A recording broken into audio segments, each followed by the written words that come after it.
महाराष्ट्र हो चाहे और स्टेट में गड़बड़ की है। महाराष्ट्र के नतीजे भी उससे उससे ज्यादा आने वाले थे अच्छे। हमारी 4 या 5 सीटें लोगों ने चोरी की है, मैं आपको बता रहा हूं। नहीं, पर राउत साहब अब दिख रहा है कि महाराष्ट्र के विधानसभा में विपक्ष के लिए भी कुछ मतलब विपक्ष यही बनने के लिए लोकसभा के 2 चुनाव में 2014-2019 ने मोदी और शाह ने यही किया था कि विपक्ष का नेता कांग्रेस को नहीं मिलना चाहिए। इस बार भी वही स्ट्रेटेजी महाराष्ट्र में की है कि विधानसभा में कोई विपक्ष का नेता नहीं रहेगा। ये हमेशा बीजेपी की स्ट्रेटेजी रहेगी। लेकिन आप कह रहे हैं कि कुछ गड़बड़ है। गड़बड़ तो है। गड़बड़ क्या है? मतलब अभी ईवीएम में गड़बड़ है या अरे भाई ठहरो, फंडिंग हुआ है, पूरे नतीजे आने तो हम बाद में बात करेंगे ना, क्यों नहीं करेंगे। पैसा तो ऐसा है कि हर चुनाव क्षेत्र में नोटों की मशीन लगाई थी। अरे शिंदे का एक भी उम्मीदवार सिटिंग एमएलए गिरता नहीं, और शिंदे ये बोल रहे थे हमारा एक भी सिटिंग विधायक गिरेगा नहीं।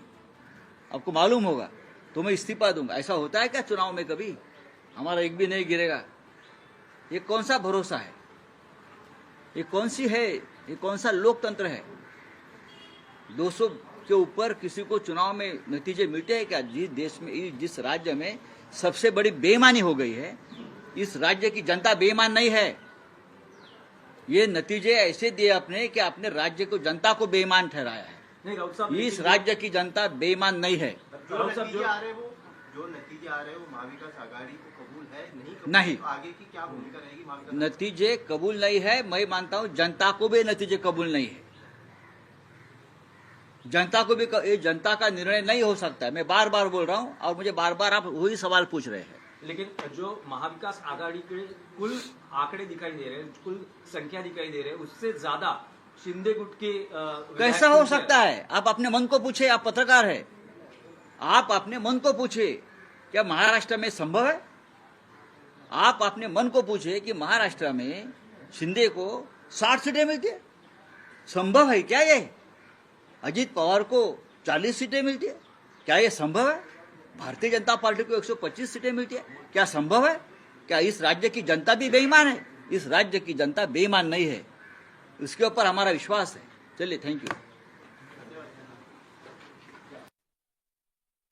दिया संजय राउत ने, उद्धव ठाकरे गुट के नेता हैं। संजय राउत ने कहा है कि महाराष्ट्र की जनता को जो रुझान निकल कर आ रहे हैं, जो निर्णय में तब्दील हो रहे हैं, वो स्वीकार्य नहीं है। ऐसा कभी नहीं हो सकता कि अजीत पवार को 40 सीटें मिल गई हैं, भारतीय जनता पार्टी को 150 सीटें मिल गई हैं, शिंदे को 30 सीटें मिल गई हैं। ये संभव हो ही नहीं सकता। हम इन परिणामों को, रुझानों को स्वीकार नहीं करते हैं। ये बड़ा खेल हुआ है, गड़बड़ हुई है, और मुझे लगता है कि इंडिया गठबंधन की एक बैठक होगी, महाविकास आघाड़ी की बैठक होगी, और सभी सहमति से चुनाव आयोग में शिकायत करने के लिए, पहले से ही टाइप हो चुका होगा, इसमें तो कोई शक नहीं है, टाइप हो चुका होगा और उसकी शिकायत करने जा रहे हैं। यानी कि बड़ा आरोप लगा दिया है महाविकास आघाड़ी ने, बड़ा आरोप लगा दिया है कि महाराष्ट्र की जनता को भी ये निर्णय पसंद नहीं है और महाविकास आघाड़ी को निर्णय पसंद नहीं है। चुनाव में गड़बड़ झाला हुआ है, ये बड़ा आरोप लगा दिया है। सक्सेना इस पर कुछ कहना चाहती है, मुझे लगता है वो बोलिए।